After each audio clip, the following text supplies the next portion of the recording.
Fala galera, o Baruf Responde de hoje é sobre uma pergunta que eu recebo em alguns momentos quando eu estou falando sobre se tornar um jogador de pôquer. O que eu faço para me tornar um jogador de pôquer? Por onde eu começo? Então, em resumo, como eu devo começar para ser um jogador de pôquer? O que eu preciso para ser um jogador de pôquer? Eu acho que se encaixa melhor. E eu vou falar de uma coisa que de repente vai um pouco contra a realidade de algumas pessoas, mas é preciso ser dito. Para você começar e ter uma carreira como jogador de pôquer, você precisa de dinheiro. Você precisa de dinheiro. É a matéria-prima para você começar a jogar pôquer. Se você não tem dinheiro, você não consegue jogar. Então você não tem como escalar limites, você não tem como começar com uma banca saudável em algum limite, você não tem como investir em conhecimento. E verdade seja dita, você precisa do dinheiro. Então, sem dinheiro você não consegue, porque o pôquer é como se fosse uma faculdade. Você precisa estudar, aprender e investir. Seja lá jogando ou não, ou só estudando ou só jogando, você precisa do dinheiro. Você precisa investir. E você acha que você vai começar a jogar pôquer e vai ser ganhador? Ou que você vai estudar um pouco, começar a jogar pôquer e ser ganhador? Existem casos que isso aconteceu? Existe aquela pessoa que depositou $50 na conta e nunca mais depositou. Mas são raríssimos, principalmente porque o pôquer tem várias variáveis nele contidas e muitas delas se correlacionam com psicológico e estabilidade, coisa que o brasileiro que pensa de curto prazo não tem. Então, você vai sim quebrar algumas vezes sua banca quando você começar, se você não fizer um ajuste de banca correta, ou se você não tiver um nível de jogo. E dentro do que eu acabei de falar, a grande maioria se encaixa. Então você precisa ter um capital para começar a jogar. Ah, Baruf, mas não tem a opção de eu começar a jogar com times e ser bancado por um time e aprender com um time? Existe essa possibilidade e a gente sempre abre essa possibilidade para os jogadores que querem fazer parte da Academia Brasileira de Omaha. Mas não adianta você se iludir, que você não vai entrar no time e vai começar a ganhar dinheiro. Então, uma das questões que a gente faz logo no início da seleção do time, e agora já estou dando uma brecha para o que a gente precisa ouvir de você quando você está entrando para uma seleção do time, é que você tenha alguma maneira de se sustentar por 6 meses. Porque você não pode imaginar que você vai tirar dinheiro plausível a ponto de se sustentar do time quando você começa, principalmente em limites mais baixos. Então a gente precisa trazer a realidade para o jogo de pôquer, que é o que falta muito em muitas pessoas que ficam divulgando no nosso meio.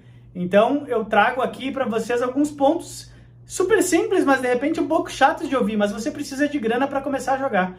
Eu sonho ser jogador de pôquer, mas nesse momento não tenho dinheiro e tal.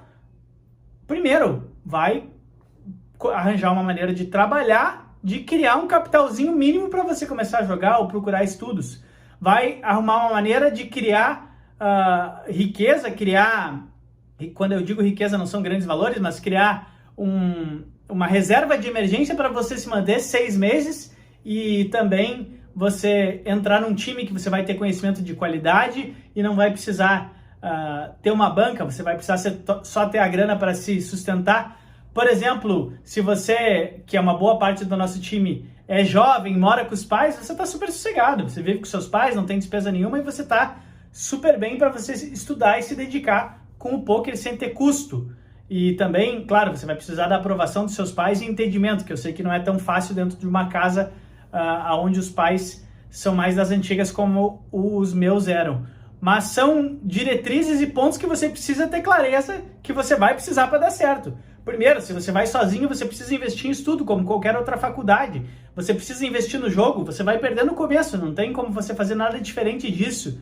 E o segundo ponto, se você joga em casa com os pais, você precisa conversar com seus pais, explicar a situação e falar: pai, vou fazer parte de um time aqui e vou dedicar 6 meses no ano da minha vida para ver se é isso que acontece. Então, você precisa entender e ter clareza disso e pensar sobre isso antes de tomar uma decisão. Outra coisa, quando você vai se desligar de um emprego, por exemplo, para que você comece a jogar, pode ser, e eu não quero cortar o sonho de ninguém aqui, que você se desligue de tudo, foque no pôquer e faça as coisas acontecer, mas você precisa ser prudente, que você precisa ter essa reserva financeira.